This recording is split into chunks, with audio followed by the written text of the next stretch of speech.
As the sleek vessel pierced through the atmosphere of Terra, a planet that shimmered with a deceptive allure, the onboard AI announced, "Environmental adaptation complete. You may now disembark." Klyx Varn, the esteemed xenobiologist from the Threxian collective, felt a mixture of apprehension and excitement. The exosuit, a marvel of engineering, enveloped him in a cocoon of protection, adjusting for the planet's gravity that felt like a heavy cloak draped over his shoulders and the atmosphere, rich in reactive oxygen, which was known to wreak havoc on most advanced life forms.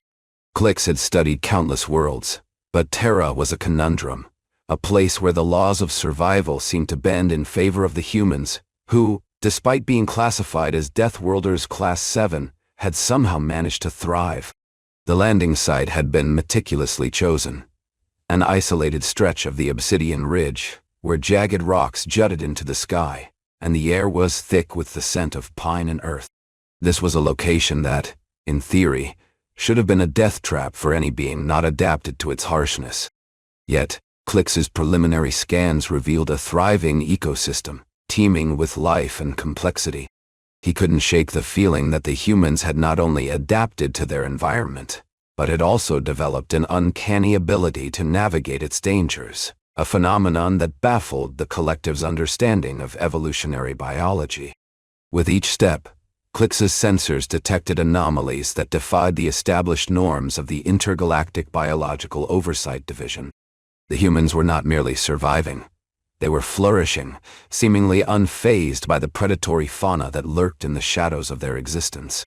As he prepared to step onto the surface, the AI's cheerful tone felt increasingly out of place, echoing Klyx's internal struggle between the scientific rigor of his mission and the awe-inspiring reality of the human experience. He was here to verify the classification anomalies, yet the very nature of this planet whispered of a deeper, more intricate story waiting to be uncovered. Klyx stepped onto Terra's surface, the exosuit adjusting with a series of precise micro-calibrations to accommodate the planet's gravity and atmospheric composition. The weight of the environment pressed against him, a sensation unfamiliar to his methane-based physiology. The air, though filtered through the suit's advanced rebreathers, carried an unsettling sharpness, a consequence of the reactive oxygen levels that should have rendered the planet inhospitable. Yet, here was a world teeming with life, where towering coniferous structures stretched skyward, their needle-like leaves swaying in the crisp wind. The terrain was uneven, riddled with sharp inclines and hidden crevices, a landscape that would have been a death sentence for any unprepared organism. Despite the inhospitable conditions, humans had not only survived, but also carved out an existence in these mountains. Klyx's preliminary scans indicated that this region was frequently traversed by members of the species, many of whom engaged in what could only be described as voluntary hardship. They scaled these treacherous ridges without mechanical assistance, braved unpredictable weather patterns, and exposed themselves to the dangers of native predators. The xenobiologist struggled to comprehend the logic behind such behavior. Was it a form of ritualistic endurance, a misguided sense of conquest? Or was there something fundamentally different about the human psyche that allowed them to thrive in what should have been an evolutionary dead end? His internal database, designed to catalog and analyze lifeforms across the known galaxy, flagged Terra's ecosystem as highly hazardous. Yet, the humans moved through it with an ease that defied classification. Klyx adjusted his scanner, cross-referencing data from previous missions. The numbers remained unchanged. This species should not be able to survive in these conditions. And yet, they did. The implications were staggering. If the humans had evolved alongside such a volatile environment, their biological adaptations must be far more complex than previously assumed. Their resilience was not merely a fluke of evolution. It was a force of nature in itself. As he surveyed the landscape, Klyx activated his suit's recording function. Every detail mattered. Every anomaly, every deviation from expected survival behaviors. He was here to verify the classification discrepancies, but already he sensed that this mission would demand more than just data collection. It would require rethinking the very foundation of xenobiological understanding. Terra was not just another death world. It was something far more perplexing.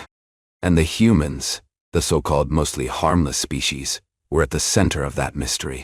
The crunch of shifting gravel broke the quiet of the ridge.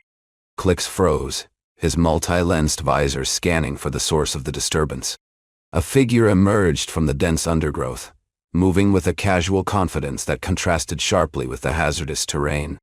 It was human, tall, lean, and clad in what Klyx's database categorized as primitive survival attire, though the term felt increasingly inadequate.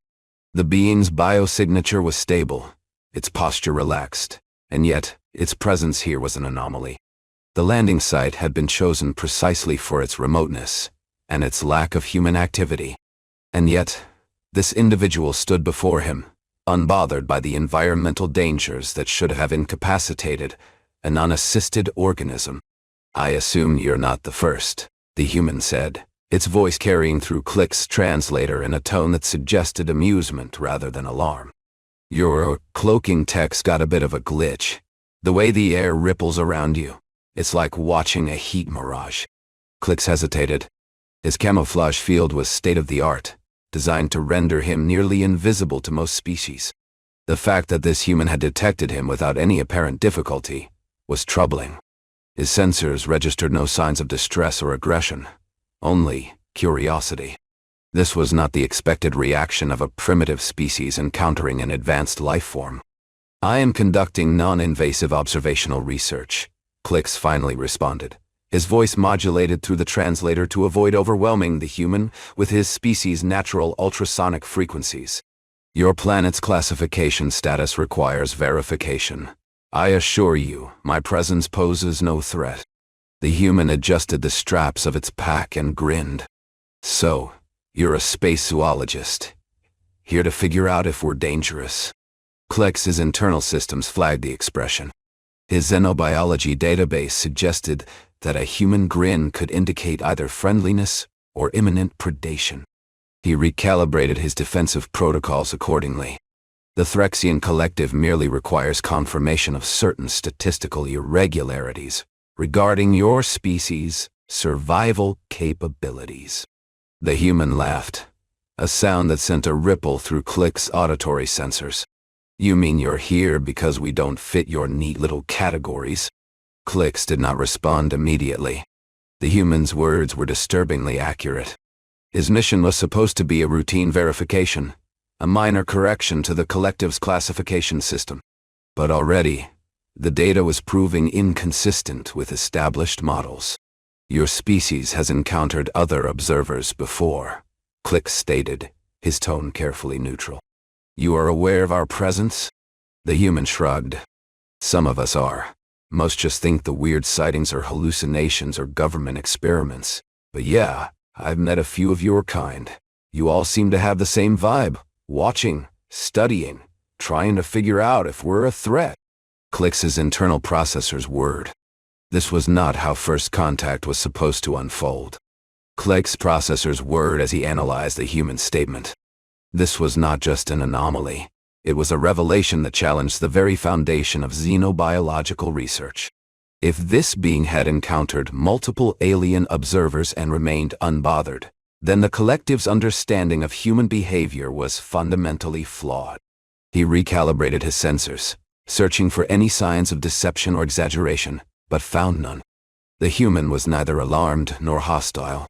Instead, they seemed amused.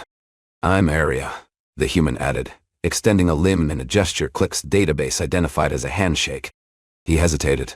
Physical contact with an unclassified species was a breach of protocol, but the human's calm demeanor defied every expectation.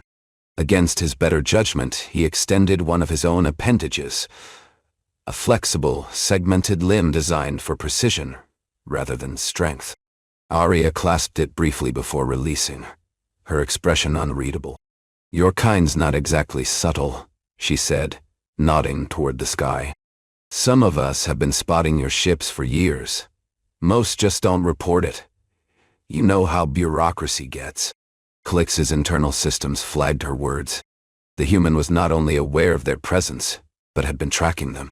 More troubling still, she seemed to possess an understanding of interstellar governance, an assumption that should have been impossible without direct contact or technological exposure. His research parameters had not accounted for this level of awareness. "I have been dispatched to verify your species classification," Klyx explained. "Our records indicate no formal interactions, yet your knowledge of our presence suggests otherwise." Aria shrugged. "You guys aren't the first to come down here pretending to be invisible. The others didn't talk, though. You're the first one that's actually come out and said who you are." She unstrapped a compact device from her pack and began assembling it with practiced ease. "Anyway, you're here now. Might as well make the best of it. I can show you around if you want." Klyx's analytical subroutines hesitated. This was not part of the mission plan. He had expected to observe from a distance, to gather data without interference. Yet this human, Aria, was offering direct engagement, an unprecedented opportunity to study their species in real time. The implications were staggering. If other observers had come before him and failed to report back, then the collective's understanding of human interactions with extraterrestrial life was dangerously incomplete.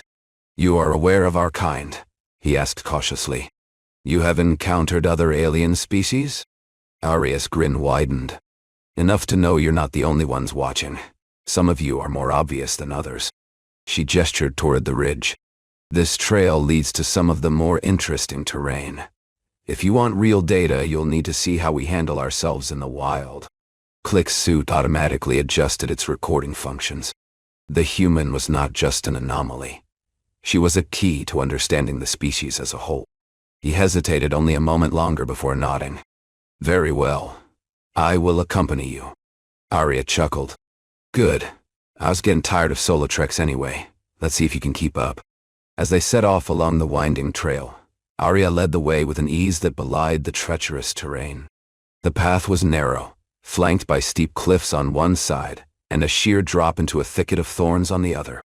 Jagged rocks jutted from the ground, and the air was thick with the scent of damp earth and pine. Klyx's exosuit compensated for the uneven footing, adjusting its gravitational stabilizers with each step. But even with the technology, the sheer unpredictability of the landscape was disconcerting. Terra's environment was a paradox, visually breathtaking, yet teeming with hazards that should have made it uninhabitable for any species not specifically adapted to its extremes. Aria moved with practiced efficiency, her boots barely disturbing the moss-covered stones as she navigated the terrain.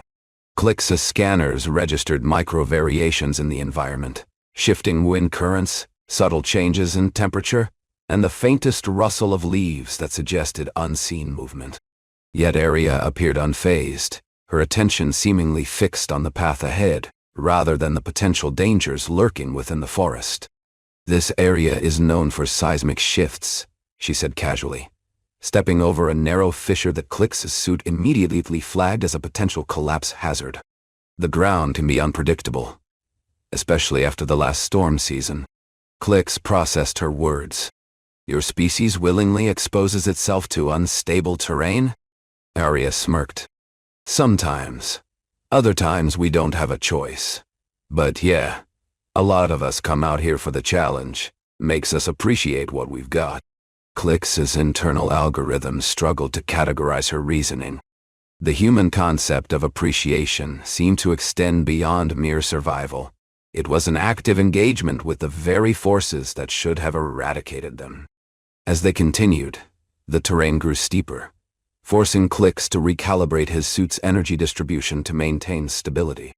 Aria, meanwhile, showed no signs of exertion, her breathing steady, her posture relaxed.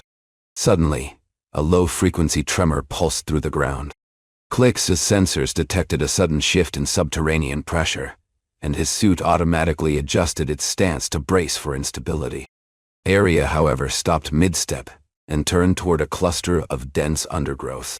"We're not alone," she murmured. Klyx's analytical systems registered the same anomaly. Multiple heat signatures approaching from the tree line, their movement precise and deliberate.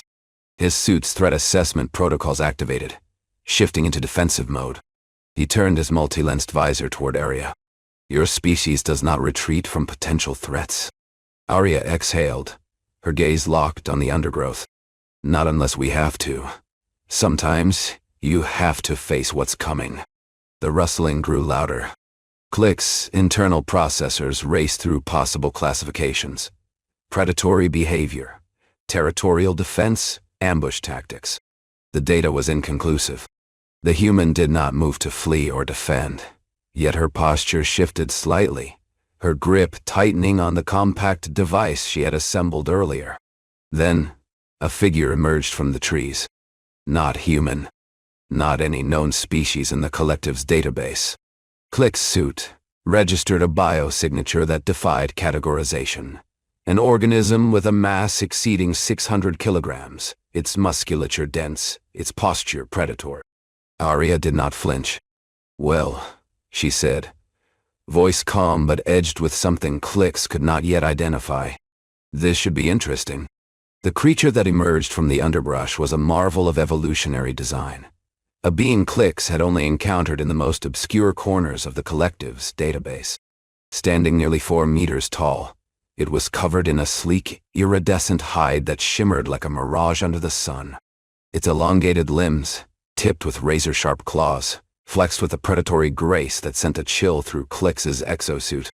The creature's head was crowned with a series of bioluminescent tendrils, which pulsed in sync with its heartbeat, a mesmerizing yet ominous display. This was the Vorath, an apex predator known for its cunning and strength, capable of taking down prey many times its size. Klyx's sensors registered the Vorath biosignature, a perfect blend of agility and brute force, with a heart rate that suggested it was already in a heightened state of alertness.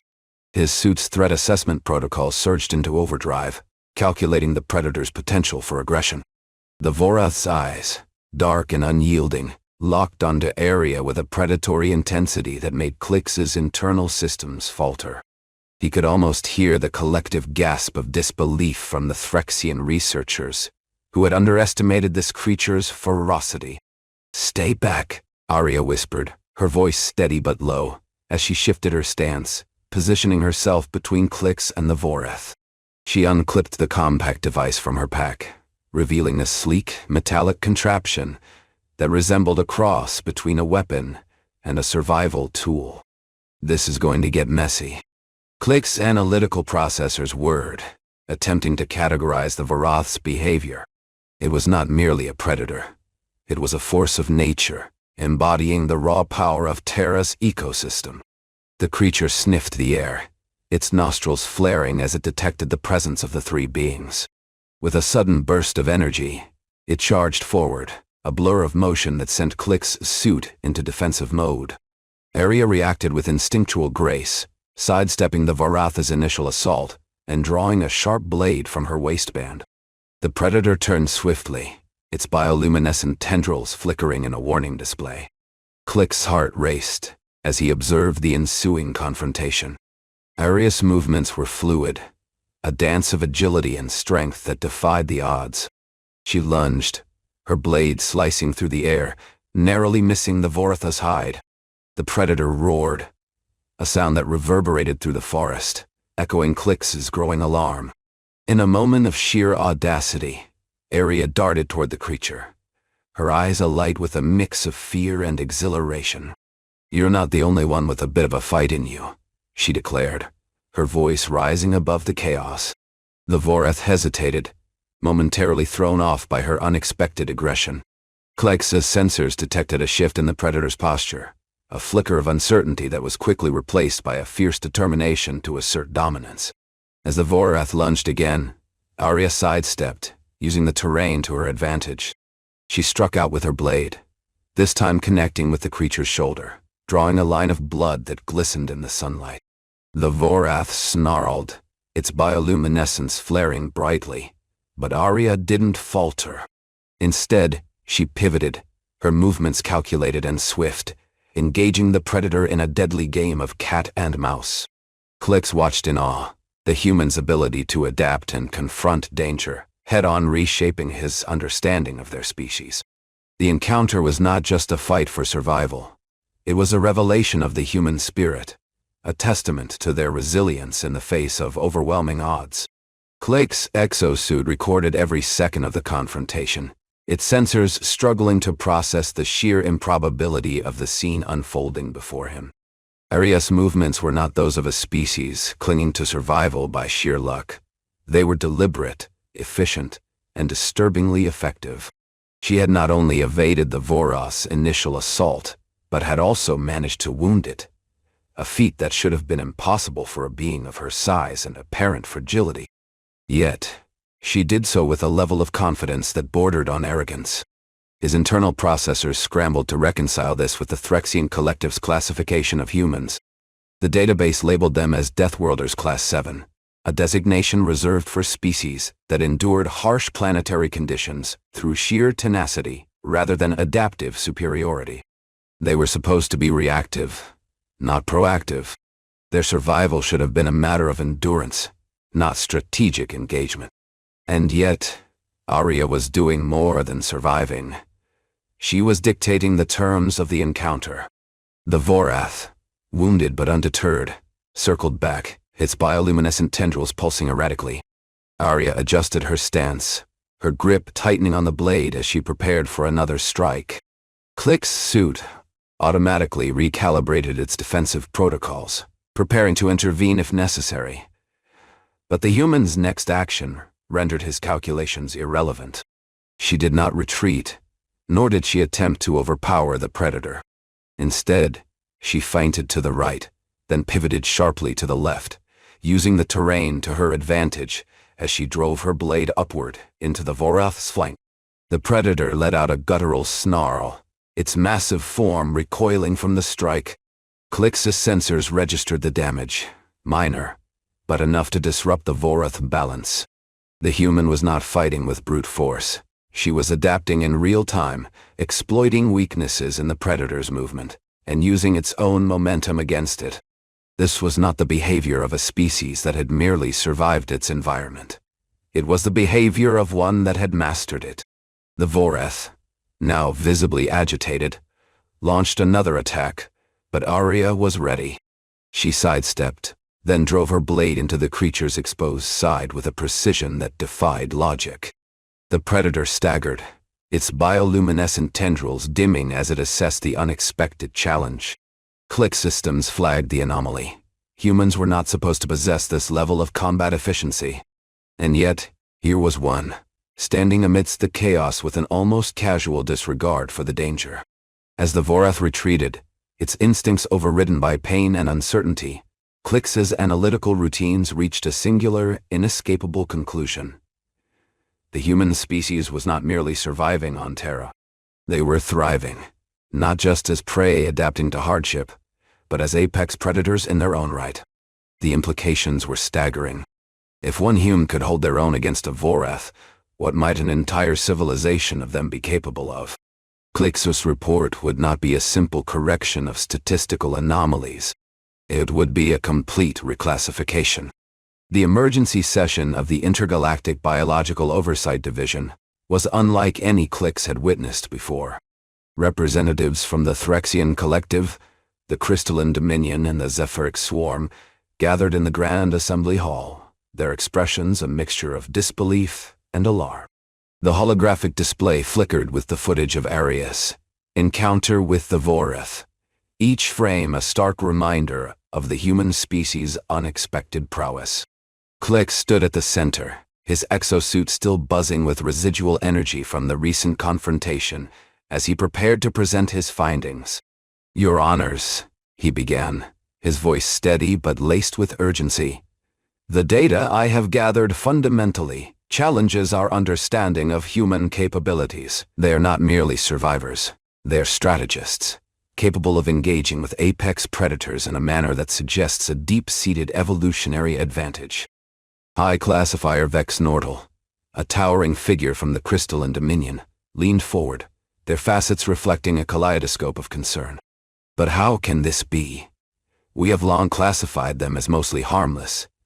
Their technology is primitive by our standards, and their societal structures seem chaotic.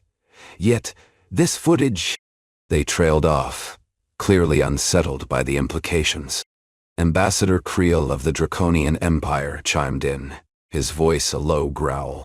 If one human can confront a Vorath and emerge relatively unscathed, what might an entire civilization of them be capable of?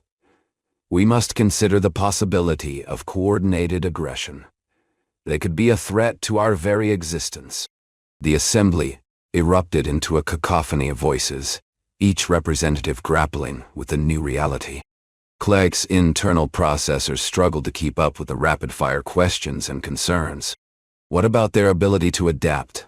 One delegate from the Zepharic swarm asked, their energy forms shimmering with anxiety. They seemed to possess a unique understanding of their environment that could lead to technological advancements we can't even fathom. Indeed, Klyx interjected, trying to regain control. The human's behavior suggests a paradoxical threat assessment. They exhibit violence only when necessary, yet their capacity for it is profound. This duality must be addressed in our classification. As the debate raged on, Klyx could feel the weight of the moment. The assembly was on the brink of a monumental shift, one that would redefine the galaxy's understanding of humanity. The realization that the humans were not just a footnote in the cosmic filing system, but a potential force to be reckoned with hung heavily in the air, leaving the representatives in a state of collective unease. Back on Terra, Aria adjusted the straps of her pack, her breath steady despite the adrenaline still coursing through her veins. The Vorath's retreat had not been a victory, not in the way Klyx's analytical systems might have categorized it. It had been a test, a challenge issued by the planet itself, and one she had answered without hesitation.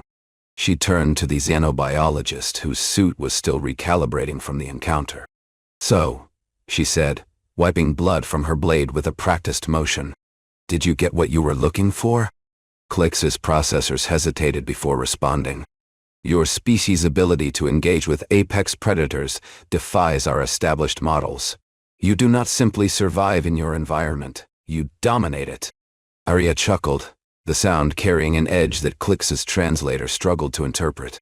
Survival isn't just about endurance, Klyx. It's about understanding the rules of the game and knowing when to play by them, and when to break them. She gestured toward the ridge they had just descended. You think this was impressive? Wait until you see what we can do with actual weapons and proper planning. Klyx's internal sensors registered the shift in her tone. You are suggesting this was improvisation? Aria smirked. Of course. The real threat isn't the Vorath or any of Terra's native predators. It's what we do when we're not improvising. Klyx's processors struggled to keep up with the implications. If this was merely improvisation, what did their calculated, coordinated actions look like? His research had been intended as a simple verification of statistical anomalies, but now, he realized, it had uncovered something far more significant. The collective's understanding of human behavior had been based on incomplete data gathered from individuals who had knowingly allowed the observation to continue. You knew, Klyx stated, the realization forming as his systems cross-referenced the encounter. You knew you were being watched. Aria's expression remained unreadable. Some of us do. Others just think they're seeing things. But yeah, there are those of us who understand the bigger picture. Klyx's analytical subroutines ran through the possibilities. If humans had been aware of extraterrestrial observation for decades, had they simply chosen not to act? Or had they been studying the observers as much as the observers had studied them? Aria looked up at the sky, her gaze lingering on a distortion that only Klyx's sensors could detect. Another observation vessel, poorly calibrated, barely hidden. She smiled. You know, she said conversationally, this isn't the first time I've run into one of you. It probably won't be the last. Klyx's processors whirred. The implications were staggering. The human species was not merely adapting to their world.